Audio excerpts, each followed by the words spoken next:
अब मैं जा रहा हूँ वहाँ के कल्चरल और सोशल एस्पेक्ट के ऊपर। ठीक है, जनरली कि वहाँ के लोग कैसे व्यवहार करते हैं, कैसे लगते हैं, अपने जीवन में कैसे रहते हैं, इस पहलू पर मैं जा रहा हूँ अब। ठीक है, तो एक तो जनरली हम देखेंगे, जनरली हमारे यहाँ पर जिस तरह से मीडिया द्वारा और पॉलिटिशियन द्वारा एक चीज दिखाया जाता है कि चाइनीज को एकदम दुश्मन की तरह हमारा बताया जाता है, लेकिन अगर हम वहां जाते हैं तो खासकर इंडिया के लिए और कई कंट्रीज के लिए उन लोगों का बहुत ही ज्यादा हेल्पिंग नेचर है। बाकियों के लिए भी, किसी लिए के लिए भी वैसा वाला भाव नहीं रखते जैसा तो हमारे यहाँ तो अपने देश में ही अगर कोई असम से और नॉर्थ ईस्ट से आएगा उसी से अलग व्यवहार हो जाता है। दिल्ली में कोई मद्रास से आएगा तो मद्रासी हो जाएगा और उसके लिए एक अलग व्यवहार हो जाएगा। या बिहार में लोगों को मार दिया जाता है, बिहार के लोगों को महाराष्ट्र में। तो वहां पे जनरली अपने कंट्रीज के लिए, अपने कंट्री के लोगों के लिए भी, बाहर वाले लोगों के लिए बहुत बहुत ज्यादा फ्रेंडली और कॉर्डियल है वो सारे ही लोग।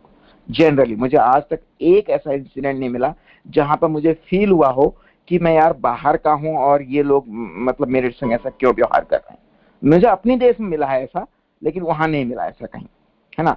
तो बहुत ज्यादा हेल्पिंग नेचर है उन लोगों का। खासकर इंडियंस को यिंदू रैन बोलते हैं वो।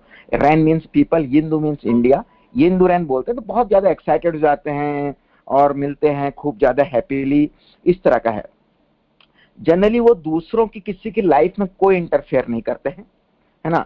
चाहे कोई भी हो, अपने घर में फ्रीली रह रहा है, क्या पहन रहा है, क्या खा रहा है, चलते हुए लोग गाना गाते हुए चल रहे हैं, बगल में कोई चल रहा है उसको कोई मतलब नहीं है गाना गा रहा है कोई, मतलब कैसा भी, कैसे बालों के कलर है, क्या लगा के चल रहा है, कोई मतलब नहीं, कोई बॉदर नहीं करता किसी को। और इवन घर में भी सबके डोर एकदम ओपन रहते हैं गर्मियों में खासकर, है ना। तो दूसरा अगल बगल से जा रहे हैं, लड़कियां भी अपने घरों में बैठी हैं, लड़के भी जा रहे हैं, तो कोई किसी का घर की ओर ताका झाकी, कोई इस तरह का कुछ कहीं मैंने देखा नहीं। इसके अलावा अगर हम देखें तो वो टोटली नॉन रिलीजियस होते हैं, है ना। तो मैंने कई लोगों से, मेरी इच्छा हुई, जानना भी चाहा कि क्या आप मानते हो कोई रिलीजन को, आपका कोई किसी तरह के गॉड में, कोई सुपर पावर में कोई बिलीफ है। तो अभी तक मुझे एक भी बंदा वहां नहीं मिला जो कि मानता हो। मैं शहर में रहता हूँ मेनली, तो ये भी वजह हो सकती है, लेकिन यूजुअली सारे लोग नॉन रिलीजियस हैं, है ना। और हार्ड वर्किंग है। जब काम कर रहे होते हैं तो काम ही कर रहे होते हैं, फिर उस समय कोई मोबाइल नहीं, कोई दूसरा काम नहीं, कोई गप्पे सप्पे नहीं। जब काम है काम है, जब नहीं काम है तो उसको फुल एंजॉय करते हैं। तो साफ है, मतलब मिक्सिंग नहीं होती हमारे यहाँ ऑल की तरह। हमारे यहाँ चाय पे जाएंगे तो हम लंबे टाइम तक बैठे रहेंगे और फिर 2-2 3-3 घंटे ओवर टाइम करेंगे। वैसा वाला नहीं, टाइम पे जाएंगे, टाइम पे आएंगे, बड़े पंक्चुअल हैं, बहुत हार्ड वर्किंग है, बहुत ज्यादा स्पोर्टी है सारे लोग, है ना। खेलने कूदने बहुत ज्यादा पसंद करते हैं। जनरली हर ऑफिस में भी जिम बने होते हैं और खेलने के कुछ कुछ इंडोर इंडोर गेम्स बने होते हैं ताकि लोग उनसे खेल सकें। और गाने बजाने के बड़े शौकीन होते हैं। आप शाम को निकलोगे सारे पार्कों में और सगे जगह सड़कों के किनारे 10-10, 20-20, 50-50 की संख्या में लोग गा रहे होते हैं। और उनका अपना लोकल कुछ, जैसे हमारे यहाँ पे फोक कल्चर होता है, हल्का डांस होता है, उस तरह के अपने बहुत सारे डांस से होते हैं। म्यूजिक चला रहे होते हैं, कोई डांस कर रहा है, कोई गा रहा है, कोई खेल रहा है ना, कोई साइकिलिंग कर रहा है। तो यूजुअली बहुत ज्यादा स्पोर्टी है हमारे यहाँ के कंपेयर, बहुत बहुत ज्यादा। और खाने पीने के मामले में बात करूं तो बहुत ज्यादा ड्रिंक करते हैं, बहुत ज्यादा स्मोकिंग करते हैं, है ना। जैसे कि यूजुअली फ्राइडे शाम से फ्राइडे सैटरडे संडे 3 दिन यूजुअली सारे लोग ड्रिंक करते हैं, है ना। 3 दिन यूजुअली सारे लोग ड्रिंक करते ही करते हैं, मोस्टली लड़के लड़कियां सारे लोग। और कई घंटों तक वहां पर रहते हैं, वहां पर बाहर। और वहां पर पब्स वगैरह जो होते हैं उनमें रहते हैं। वहाँ डांस भी होता है, खाना पीना, तो ये सब वहां पर चलता है। तो खूब मौज मस्ती करते हैं ना, लाइफ को फुल जीते हैं, इंजॉय करते हैं एवरी सेकंड को। टेंशन में नहीं रहते हैं, तो हमारे यहाँ वालों की तरह टेंशन में नहीं रहते हैं। बाकी यूजुअली वो नॉन पॉलिटिकल है। जहां तक मैंने बात की लोगों से, जनरली उनका दुनिया में क्या चल रहा है, अपने देश में क्या चल रहा है, इसके ऊपर कोई खास राय नहीं होती है, बहुत ही कम राय होती है। और थोड़ा मैंने हिस्ट्री में जानने के लोगों को कोशिश की, तो उनका कहना है कि माओ से तुंग ने हमारा देश बनाया, खड़ा किया। बिल्कुल उनकी पूरी रिस्पेक्ट है। वहाँ के करेंसी पे भी हर नोट पे माओ से तुंग का फोटो होता है। और जगह जगह लोगों ने अपने दुकानों में भी, अपने ऑफिसों में भी माओ से तुंग के फोटो लगाए होते हैं। लेकिन लोगों का कहना है कि डेंग शाओपिंग ने उनका देश को आगे बढ़ाया, है ना। खासकर जिन लोगों से मैं इंटरेक्ट करता हूँ, क्योंकि मैं जनरली वहाँ की मिडिल क्लास और अपर मिडिल क्लास से इंटरेक्ट करता हूँ, और इंग्लिश स्पीकिंग पीपल हैं, और मेरी एज ग्रुप के और मेरे से कम एज ग्रुप के लोग हैं। तो एक तो वो लोग पूंजीवाद में ही पैदा हुए हैं, दूसरा वो लोगों का क्लास थोड़ा एलीट क्लास है, तो उन लोगों उनका हो सकता है उनकी राय हो इसलिए, लेकिन डेंग को भी वो बिल्कुल सही मानते हैं, माओ को भी सही मानते हैं, दोनों को ठीक मानते हैं और दोनों की महत्वपूर्ण भूमिका मानते हैं। मैंने कोशिश की कि हम बड़े बुजुर्गों से कुछ पता किया जाए, क्योंकि थोड़ा हिस्ट्री के बारे में जानूं, लेकिन अनफॉर्चुनेटली क्या है कि सारे लोग इंग्लिश नहीं जानते हैं, जितने लोगों से मैं मिला, तो बहुत ज्यादा खबर नहीं निकल पाई, मैं बड़े बुजुर्गों से नहीं मिल पाई। लेकिन जो लोग हैं, जो यंग पीपल हैं, जब उनको बोलता हूं मैं कि आपके पेरेंट्स क्या सोचते हैं, तो वो कहते हैं कि पेरेंट्स जो है माओ से तुम के लिए काफी लॉयल हैं और काफी रिस्पेक्ट करते हैं, और वो आज की गवर्नमेंट को ठीक नहीं मानते हैं। तो ये जनरल परसेप्शन है वहां पे। वहां पर कोई भी किसी तरह का कोई जुलूस, कोई प्रदर्शन, कोई धार्मिक राजनीतिक कार्यक्रम सड़कों में हो रहा हो, ये मैंने आज तक नहीं देखा 2.5 साल में। तो मुझे लगता है कहीं बहुत कम होता होगा। मैंने पता भी किया वहां पर ट्रेड यूनियंस वगैरह का क्या बन सकती है। उनका कहना है कि एक ही ट्रेड यूनियन है वहां पर, central federal trade union federation something, वो कम्युनिस्ट पार्टी ऑफ चाइना से लिंक्ड है, उनके उनकी ट्रेड यूनियन है, उसी में बन सकते हैं। उसके अलावा कोई इंडिपेंडेंट ट्रेड यूनियन वहां नहीं बन सकती है। तो एक तरीके से वहां पर मजदूरों को उनको आवाज उठाने की मुझे नहीं लगता बहुत ज्यादा वहां पर है चांस है। लेकिन इन जनरल अगर देखेंगे तो वहां पर पब्लिक को सरकार ने खुश किया हुआ है। लोगों को बहुत बढ़िया सैलरी मिलती है, बहुत बढ़िया बाहर का जो मैंने बताया इंफ्रास्ट्रक्चर, सोशल सिक्योरिटी, जैसे लड़कियां भी रात में बाहर निकल सकती है, कहीं भी घूमे, कैसे कपड़े पहन के घूमे, कोई दिक्कत नहीं है ना। और लगभग लगभग नौकरी सबको मिल जाती है, बुढ़ापे में पेंशन मिल जाती है, लगभग लगभग फ्री की एजुकेशन, पूरी तरह फ्री का हेल्थ केयर। तो ये सब चीजें मिलने की वजह से इवन जब आप मार्केट में हम जाते हैं, कहीं भी जाते हैं, पुलिस वाले जो दिखते हैं, पुलिस वाले उनके लिए पूरी तरह से हेल्पिंग पीपल है। हमारे यहाँ जैसे पुलिस से हम थोड़ा बच के जाते हैं, उनको कुछ भी हेल्प चाहिए, कुछ भी, तो पुलिस वालों से पूछेंगे वो सारी बातें। और पुलिस वाले बकायदा, एक पुलिस वाले वो कंधे में हाथ रखकर चलेंगे, आगे तक बात करेंगे और बताते जाएंगे एकदम दोस्तों की तरह। तो पुलिस बहुत फ्रेंडली है वहां पर, ये मैंने देखा। इवन मैं भी जब कुछ पूछता हूँ, जनरली मुझे ऐप में ट्रांसलेट करके पूछना पड़ता है, तो वो बंदे इतने हेल्पफुल हैं कि आपको मतलब कोई दुकान पूछोगे तो दुकान तक ले जाएंगे, इस तरह के हेल्पफुल हैं। तो बहुत ज्यादा हेल्पफुल लोग हैं वहाँ पुलिस वाले भी खासकर। तो मुझे लगता है कि जो पुराना जो पुलिस का छाप है वो आज भी वहां पर काफी हद तक है। तो वो लोग हेल्पिंग है इस तरह के। अब अगर हम बात कर लें, ये तो हो गया कल्चर का जनरली और पॉजिटिव साइड, और जिसमें लगता है कि वो देश एक जीवंत देश है और बड़ा लाइवली रहते हैं, बड़े खुश रहते हैं। उसमें से एक चीज को छोड़ के जो जो किसी तरह का जुलूस वगैरह नहीं निकालते हैं, नहीं निकालने दिया जाता है, नहीं निकालते पता नहीं, लेकिन निकलते नहीं वहां पे। ठीक है, अब हम कुछ शॉर्ट कमिंग्स की बात कर लें कि कुछ कमियां क्या है वहां पर जो दिखती है। एक तो बहुत बड़ी दिक्कत मुझे जो लगती है वहां पर सर्विलेंस बहुत ज्यादा है सरकार का, एक्सट्रीमली हाई। जैसे कि आपको जगह जगह पर बिल्कुल एचडी कैमरे लगे होंगे, हाई डेफिनेशन कैमरे लगे होंगे, और वो भी चारों ओर मुंह होंगे उनके। एक कैमरा होगा तो उसमें 4 कैमरे होंगे, चारों तरफ को उनके मुंह होंगे ताकि सारा वो कवर कर सके, है ना। और जगह जगह पे जहां पर जरूरत पड़ती है वो ड्रोन की मदद से ऊपर से सर्वेलेंस करते हैं।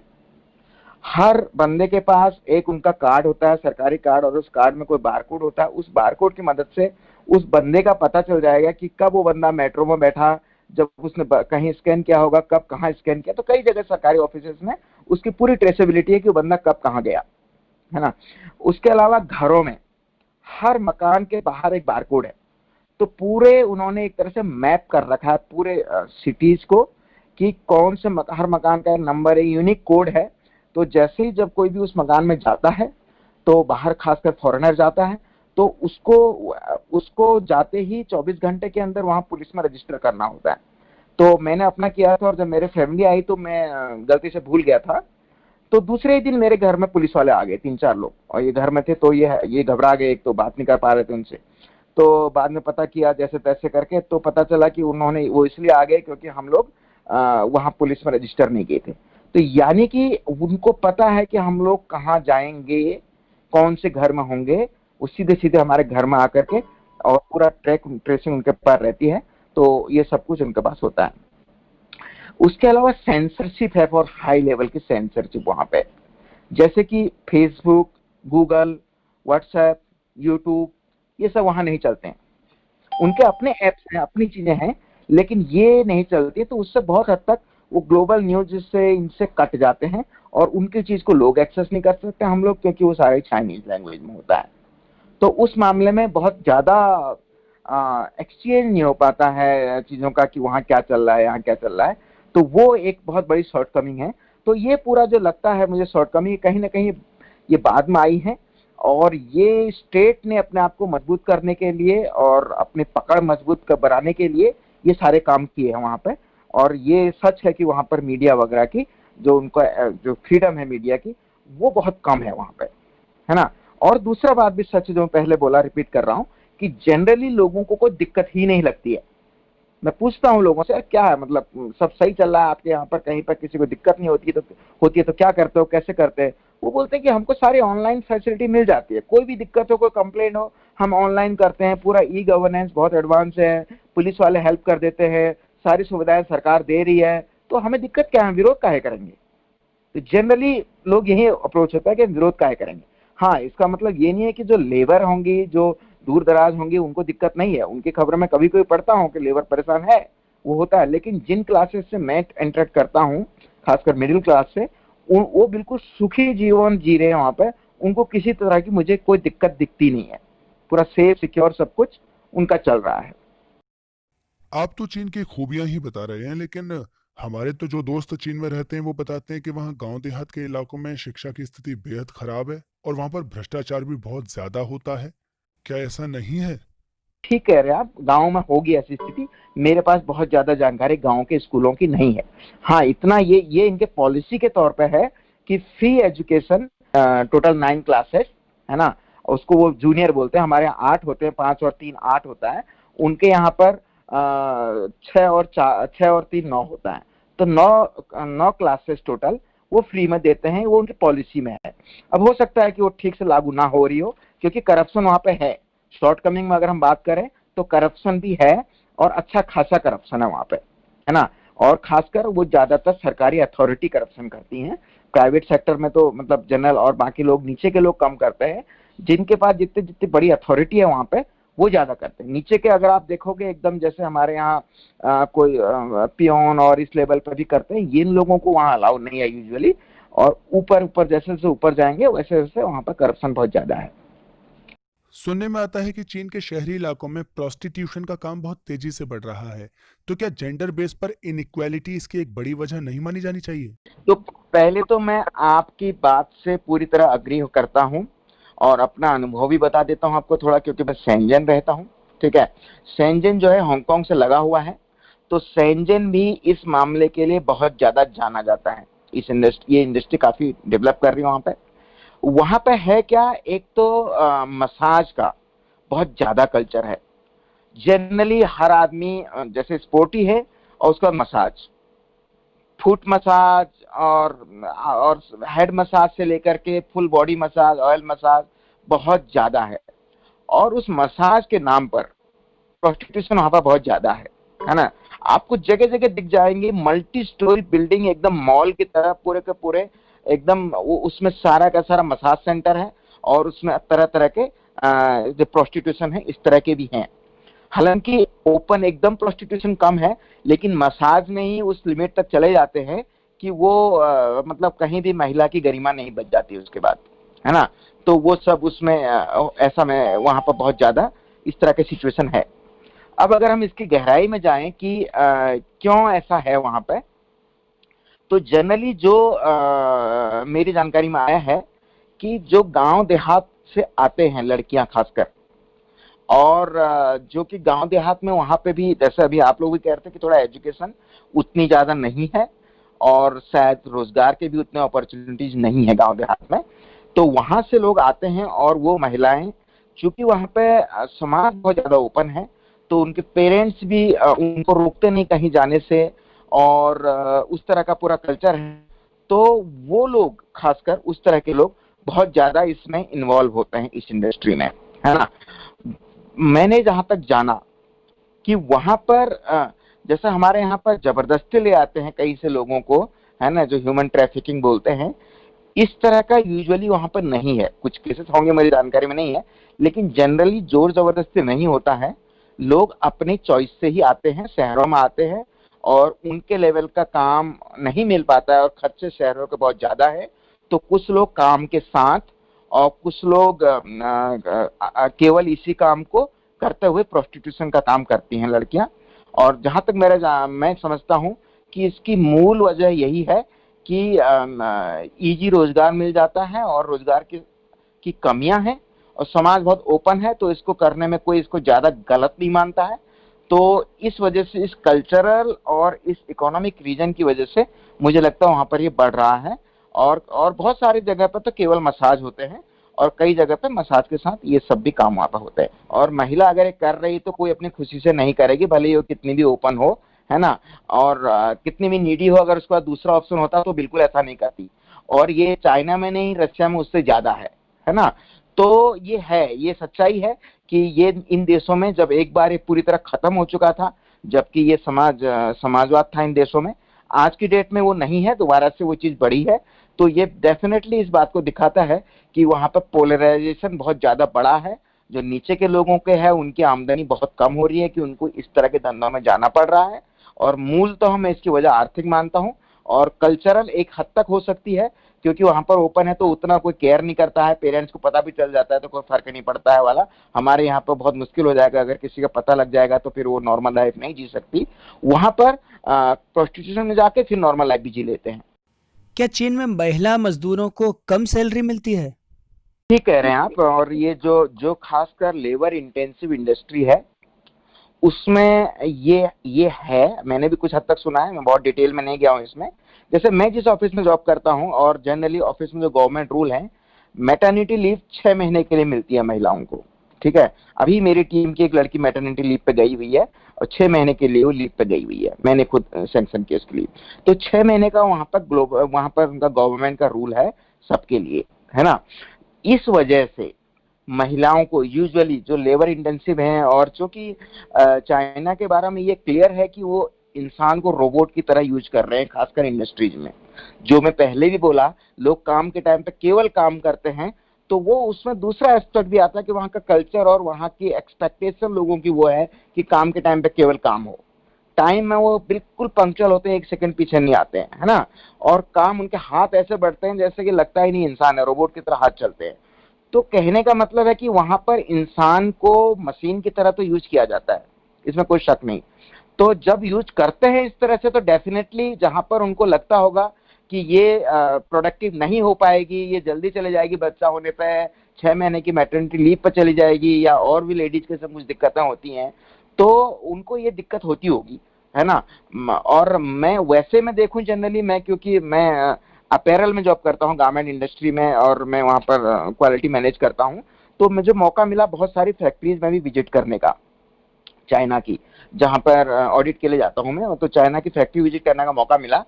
तो मैंने ये पाया कि जनरली जो लाइट काम है, मतलब जिसमें बहुत हैवी लेबर नहीं चाहिए, उसमें भारी संख्या में महिलाएं हैं वहां पर, है ना। जैसे हमारे यहाँ पे एक्सपोर्ट में महिलाएं बहुत संख्या में हैं, वहां पे भी भारी संख्या में हैं। और मेरे अपने ऑफिस में भी अराउंड 50-50 का प्रोपोर्शन है महिलाओं का और पुरुषों का। तो जनरली बहुत जो बड़े ऑफिस ऐसे हैं उनमें तो मुझे लगता है ठीक ठाक है, और हिंदुस्तान में भी काफी हद तक जो कॉरपोरेट्स हैं वहां पर बहुत ज्यादा ये फर्क नहीं है महिलाओं और पुरुष के वेतन वगैरह में। लेकिन जो लेबर इंटेंसिव है, मुझे लगता है वहां पर ये होगा। महिलाएं काम करती है, अच्छी खासी संख्या में काम करती हैं, लेकिन उनको लेने के लिए लोग हेजिटेट करते होंगे, और उनकी वजह से उनको कम पैसे में अपने को श्रम शक्ति बेचने को मजबूर होना पड़ता होगा। मुझे लगता है ऐसा होगा, और ये अच्छा क्वेश्चन है, मैं इस पे भी थोड़ा जानकारी प्राप्त करने की कोशिश करूंगा। अच्छा, ये बताएं कि क्या चीन में रोजगार की गारंटी जैसी कोई पॉलिसी है? मुझे लगता है आज की डेट में नहीं है। ठीक है, और बल्कि दूसरी बात है, और भी जो सोशल सिक्योरिटी की मैं बात कर रहा था, वो जनरली रोजगार वालों को ही मिलता है। एक तो उनको मिलता है, बड़े बुजुर्गों को और विकलांगों को, उस तरह के लोगों को, और दूसरा केवल रोजगार वालों को मिलता है। तो इसके लिए रोजगार पाने के लिए बड़ी होड़ होती है ना। सब हर कोई रोजगार करना चाहता है। जैसे हमारे यहाँ लेडीज यूजुअली हाउसवाइफ रहती हैं, वहाँ पर लेडीज यूजुअली काम करती हैं, और सारी लगभग शहरों में तो सारी काम करती है, और गांव देहातों का मेरे पास बहुत ज्यादा जानकारी नहीं है। तो लेकिन वहाँ पर गारंटी कुछ नहीं है रोजगार की, पर रोजगार के लिए बहुत ज्यादा मारामारी होती है, क्योंकि जिसके पास रोजगार नहीं होगा उसके लिए जीना मुश्किल हो जाएगा वहां पर, क्योंकि सोशल सिक्योरिटी और वगैरह इतने बड़े सपोर्ट होते हैं कि वो चाहिए ही होते हैं लोगों को, और क्योंकि महंगाई ज्यादा है, अगर रोजगार नहीं होगा तो मुश्किल होगा सरवाइव करना, और बेरोजगारी वहां पे है। कितनी है एग्जैक्टली ये मुझे पता नहीं है, लेकिन बेरोजगारी है। क्या ये सच है कि चीन में मजदूरों को महीनों तक फैक्ट्रियों के अंदर बंद कर दिया जाता है? जनरली बॉन्डेड लेबर वाली सिचुएशन कम है, और अगर रैंकिंग में बात करें लेबर के लिए इन जनरल, जिसमें सेफ्टी लेबर की वर्किंग कंडीशन, और लेबर के वेजेज, लेबर के लिए जो सुविधाएं हैं अंदर खाने पीने और उनके चीजों को लेकर के, वो सब चीजों में अगर चाइना को देखें तो चाइना इंडिया से मच बेटर बैठता है, अच्छा बैठता है, मतलब ऊपर है उसकी रैंकिंग। तो हम लोग जब डिसीजन लेते हैं कि कहाँ सप्लायर बेस बनाना है, कौन से सप्लायर को अप्रूव करना है, तो चाइना हमारे प्रायोरिटी में होता था, और इसीलिए हमारी कंपनी का सोर्सिंग ऑफिस चाइना में है, क्योंकि पहले हमारा करीब 50% बिजनेस अकेले चाइना में था। उसका मेन वजह यही था, एक तो वहां पर लो कॉस्ट बैठ जाता है, बड़े स्केल पर प्रोडक्शन होता है, इसकी वजह से लो कॉस्ट है, इंफ्रास्ट्रक्चर बहुत ही एडवांस है, और तीसरा ये वाला थ्रेट कि कंपनी को कोई डेंट लग जाए कल को, कोई किसी कंपनी में दो वजह होती है मेनली। एक तो जैसे कहीं लेबर मर गई, कहीं आग लग गई, जैसे बांग्लादेश ढाका में कुछ साल पहले घटना हुई थी, H&M वगैरह का नाम खराब हुआ उसमें, तो कहीं कोई आग लग के मर गई, बिल्डिंग टूट गई, ये सबसे उस ब्रांड का नाम खराब होता है कि आपने कैसे अप्रूव की इसी कंपनी को, आपका प्रोडक्शन हो रहा है वहां पे, तो कंपनी करती है। दूसरा कि कोई बड़ी हड़तालें वगैरह ना हो जिससे कि इनका प्रोडक्शन में डिस्टरबेंस आ जाए, ये एस्पेक्ट होते हैं। दो एस्पेक्ट मेनली कंपनीज देखती हैं, तो उन दोनों ही एस्पेक्ट में हड़ताल तो चाइना में होनी ही नहीं, जो पहले ही बोला कि लेबर यूनियन एक तरह से अलाउ ही नहीं है, लेकिन ये दूसरे एस्पेक्ट में कि लेबर को सुख सुविधाएं जो है वो चाइना में बेटर है उस मामले में। बहुत बेस्ट नहीं है, यूरोपियन देशों जैसी नहीं है, लेकिन बेटर है, इंडिया से मच बेटर रैंकिंग है। तो उस मामले में मानता हूं कि हाँ ये डेफिनेटली होगा कहीं पे। इस तरह की घटना मैंने भी सुनी, लेकिन चाइना में ये कम सुनाई देती है, बल्कि हमारे देश में इस तरह की चीजें ज्यादा हैं। कई जगहों पे लेबर को जबरदस्ती रोका जाता है और ओवर टाइम भी नहीं दिया जाता है। उस मामले में इंडिया की रैंकिंग चाइना से बहुत नीचे है। वहां पे चूंकि मैं जैसे मैं बोला लेबर यूनियन वगैरह नहीं बनती, ये सब दिक्कतें वहां पर बहुत ज्यादा हैं। लेकिन जो मैं बता रहा हूँ, हम लोग जो ऑडिट करते हैं ना, मतलब हम लोग करवाते हैं, वो थर्ड पार्टी की इंडिपेंडेंट एजेंसी होती है, और ज्यादातर वो यूरोप की और यूएसए इनकी होती है। तो वो वहां पर ऑडिट करती हैं सारे एस्पेक्ट पे। जनरली मुझे जो आप कह रहे हैं ये बात हो सकता है होती हो, मैं मना नहीं कर रहा हूँ। जनरली जिन इंडस्ट्रीज में मेरा साबका पड़ा है, खासकर अपैरल में, हो सकता है कि इलेक्ट्रॉनिक में या किसी और में होती हो, मेरे पास जानकारी नहीं है, इसका ब्रॉडर स्पेक्ट्रम मेरे पास नहीं है। मैं अपैरल इंडस्ट्री के बेसिस बात कर रहा हूँ। तो अपैरल इंडस्ट्री में मैं जो पाता हूँ कि वो लोग हो सकता है रोकते भी हों और लंबे समय तक रोक लेते हों, लेकिन मुझे लगता है कि रोकने के बावजूद भी वो मजदूरों को एक हद तक अंदर ठीक सुरक्षा, ठीक सुविधाएं, खाना पीना, रहना और ठीक ठाक तनख्वाह शायद देते होंगे। इसीलिए मजदूर कहीं भी जो ऑडिट्स वगैरह आती हैं उनमें कहीं कोई हमें फाइंडिंग नहीं मिलती है, कोई नॉन कंफर्मिटी नहीं मिलती है जनरली, है ना। चाइना के बारे में बहुत कम मिलती है, जबकि इंडिया में रिकॉर्ड खराब कर देने, ओवर टाइम नहीं देना, फिर भी ओवर टाइम दिखा देने, और ज्यादा घंटे काम लेने, है ना, और क्या कहते हैं, और कई तरह से मजदूरों को जितना पैसा दे रहे हैं उससे ज्यादा रिकॉर्ड में लिखने, ये सब कई तरह की चीजें इंडिया के बारे में रिकॉर्ड में हैं, चाइना के बारे में अपेक्षाकृत कम है। मैं अपैरल इंडस्ट्री की बात कर रहा हूँ, फिर जोर दे रहा हूँ उस बात पे। लेकिन आप जो कह रहे हैं मुझे अपेरेंटली मुझे बात ठीक लगती है, क्योंकि जितने बड़े स्केल पे प्रोडक्शन वहां होता है और जिस तरह लेबर को कोई राइट नहीं है वहां पे, और जिस तरह सरकार और सब एक ही तंत्र है पूरा, तो उसमें इस बात की बहुत ज्यादा संभावना है कि इंडस्ट्रीज में ऐसा होता होगा, है ना। इस बात की संभावना से मैं इनकार नहीं कर रहा हूँ, अपेरेंटली देखते हुए ऐसा होने का चांस है, क्योंकि जितने बड़े स्केल पर वो लोग प्रोडक्शन कर रहे हैं इसका चांस बहुत ज्यादा है ना। पर मेरे को अभी तक जितने मैंने अपनी सोशल रिस्पॉन्सिबिलिटी का डेटा रिव्यू किया है, चाइना हमारी टॉप प्रेफर्ड कंट्री है। अभी कम हुआ है वहां पर, उसका रीजन है चाइना और यूएसए के बीच में ट्रेड वार, क्योंकि हमारी कंपनी यूएसए की है। नहीं तो जो हम सारा सोशल रिस्पॉन्सिबिलिटी का रिकॉर्ड देखते हैं उसमें चाइना का अच्छी रैंकिंग रहती है, वो भी यूएसए और यूरोप के ऑडिटर्स द्वारा ऑडिट करके, है ना। मतलब वो चाइनीज लोग ही होते हैं, लेकिन उनके ऑडिटर है ताकि चाइनीज में बात कर सकें, लेकिन कंपनी ओरिजिनली वो वहां की होती है। तो इस तरह से है। तो इसमें मैं अपना अनुभव बता रहा हूँ, और अपना जो जो मुझे गट फीलिंग लग रही है वो ये लग रही है कि हाँ प्रॉब्लम होगी, मेरे इंडस्ट्री में नहीं होगी भले ही, लेकिन दूसरी जगह होगी, क्योंकि जिस तरह का वहाँ प्रोडक्शन है उसमें चांस है इस बात का।